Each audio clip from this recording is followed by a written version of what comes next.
Hey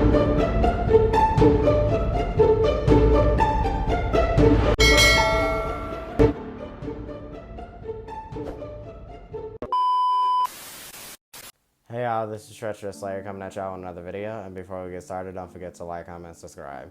Now tonight, y'all, we're getting into Dexter Original Sin, Episode 9, Blood Drive. Now y'all, I wish we could go back to the beginning and hop right back on this roller coaster because I can't believe this upcoming week is the season finale. Like, it's been such a consistent, well-written season, and the direction is going great, and I can't wait to see how this wraps up. So the episode starts with Harry investigating Brian Moser's case file as he starts to put two and two together and notices that Brian's been taking the lives of people linked to Patry since we learned Patry was Brian's therapist at the time. We also see a current aged up Brian as he's playing bingo with this older woman who I assume is his caretaker from his youth when he got separated from Dexter.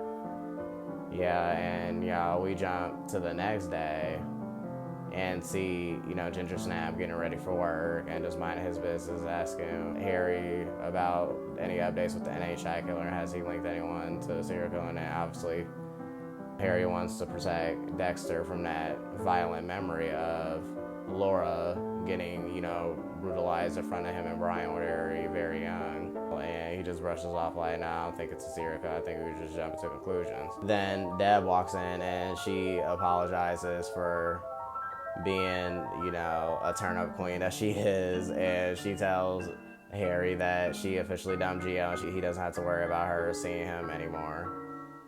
And it's officially done, and they hug it out. And she asks about Bobby's condition and everything, and then he tells her they have a blood drive at the Miami Metro at the moment, and Dexter is going to be going there. You should go join Dex for today.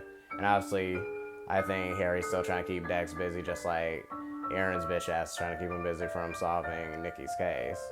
And y'all, what the hell we see Nikki confronting Aaron like, Dad, I know it's you. Like, let me out of here. What are you doing? Then, y'all, why the hell Aaron take off his mask and literally just conversate with him like it's just a normal day? I was like, this man is just the epitome of evil. Like, I cannot wait for Ginger Snap to get his hands on him. So he was like, oh, not too long, and I'll be getting you out shortly and everything. I'm like, what is going on? Like, what's convincing this man and driving this man to do all this? Like, this is just totally insane. I cannot fathom this. Like, yeah, this is crazy.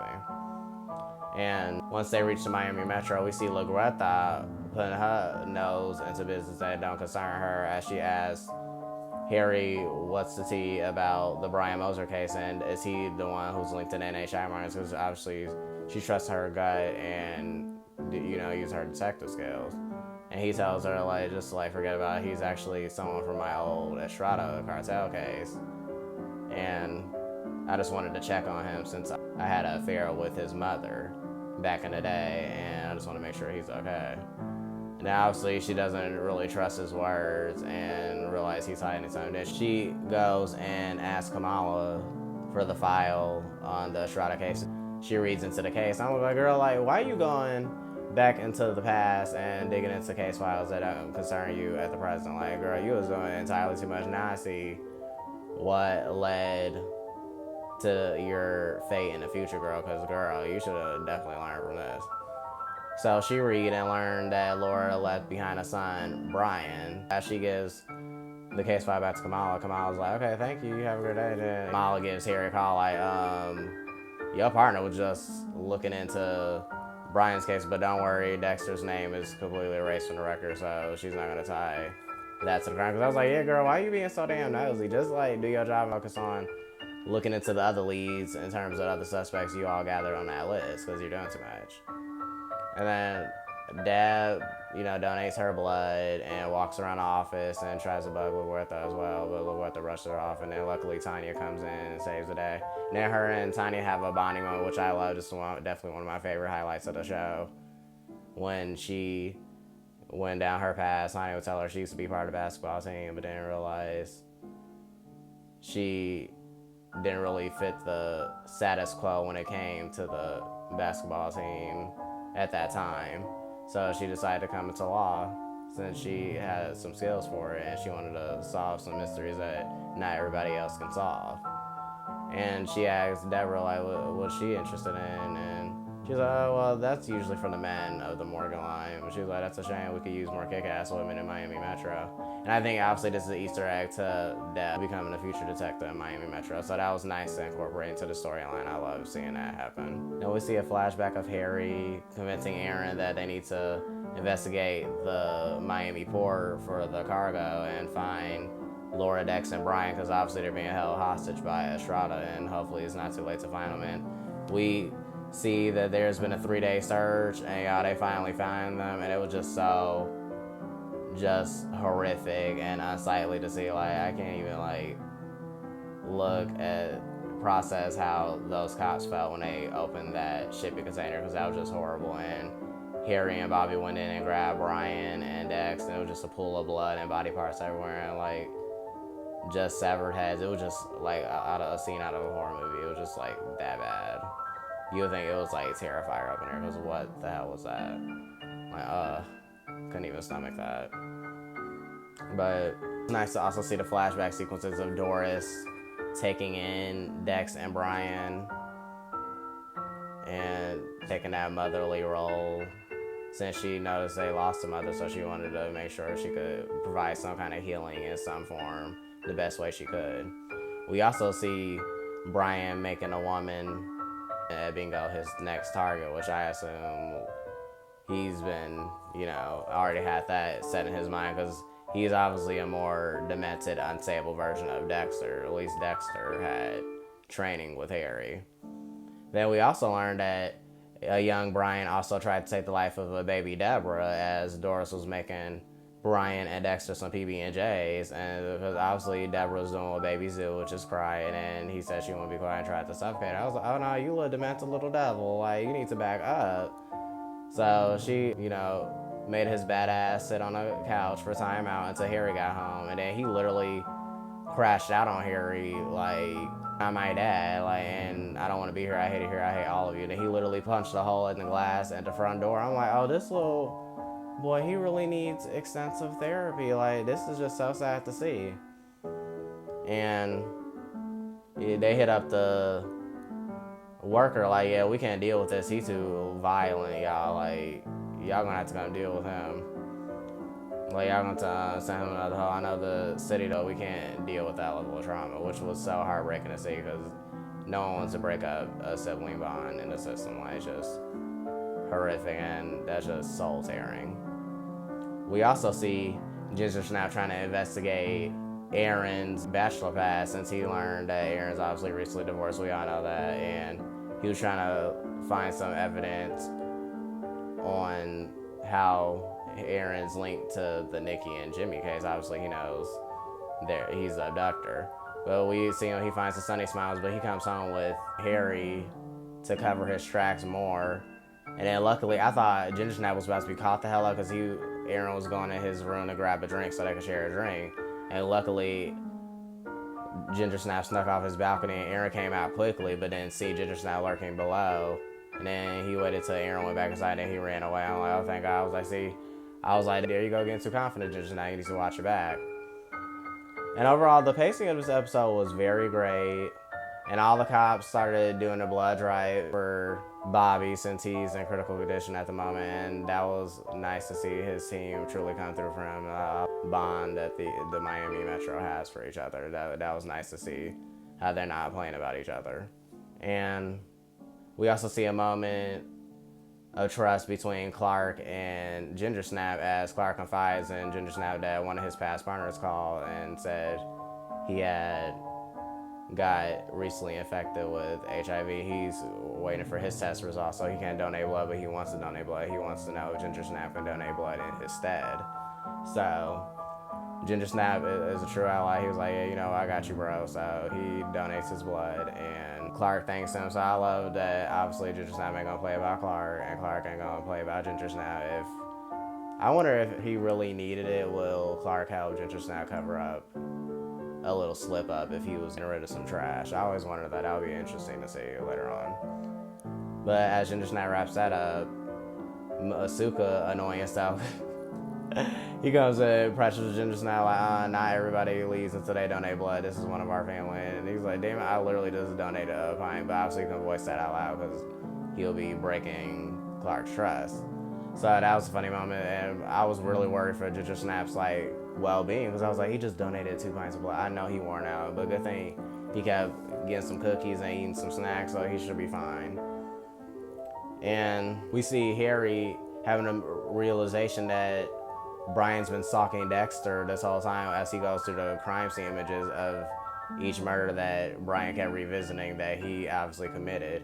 I was like, dang, he was really there in the cut the whole time. That was so scary to see. Like, I'm like, oh my gosh, he's been watching him this whole time. Like, I guess a little overprotective big brother syndrome. But y'all, this was crazy. This was such a crazy episode, and I thought like Ginger Snap was gonna be able to get Aaron alone because he thought of everything to cover tracks, and he also took some of Aaron's blood, and it was a great tension. That was such a great tension-filled scene between them. I was like, oh, is he really gonna like literally expose himself that he's onto him as he was taking his blood? Because he was a little rather aggressive with his arm and saying how the worst people are the monsters who hurt children and everything, you know. Basically in his inner monologue saying this is definitely foreplay before the big finish, you know. So Aaron, you know, adds fuel to the fire. I hope you're better at solving crimes and drawing blood, basically. I'm like, oh, I cannot wait till he gets his hands on you. So as we fast forward in the episode, we see Ginger Snap getting ready since he found the photos, and Nikki said that's his favorite arcade to play video games at, and prepares it to be his killing table for Aaron. And we also see Dad making it back home, obviously it's an empty house again, and she learns that through the voicemail left on her voicemail box that she has a decision to make too. Like, the volleyball team scholarship is still an option for her, even though she got into the altercation. They see her tape and they see she's a genuine good player. So I don't know, I wonder what choice is she gonna make with that. Obviously I think we know which path she does take in the future.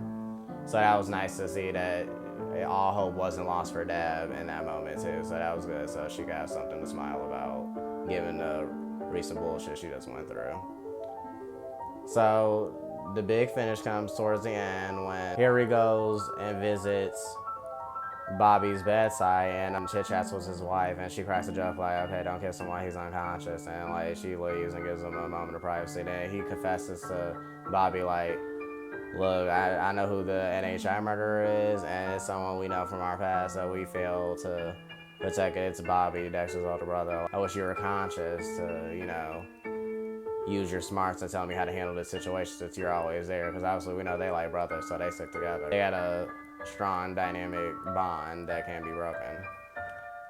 So he hears Bobby come to a little bit and he says, what was that? And he whispers like, save Dexter in the rising voice, but then he rushes to go get the doctor. Then we jump to Brian torturing the foster woman that took him away from Dexter when they're in their youth. He literally like chainsaws her like while she's like tied up to the roof. I was like, oh yeah, this man has definitely lost his mind.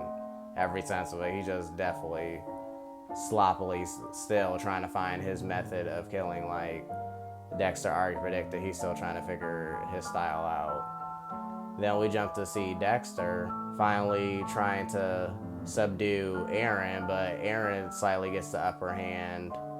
It was so intense, y'all. Like, Dexter stabbed the needle through Aaron's hand, and I just love how scream-coded this scene was. Like, you know, when Tara got attacked in 5 in the opening, when the knife went through her hand, basically mirrored that, and I was like, oh, I know that hurt.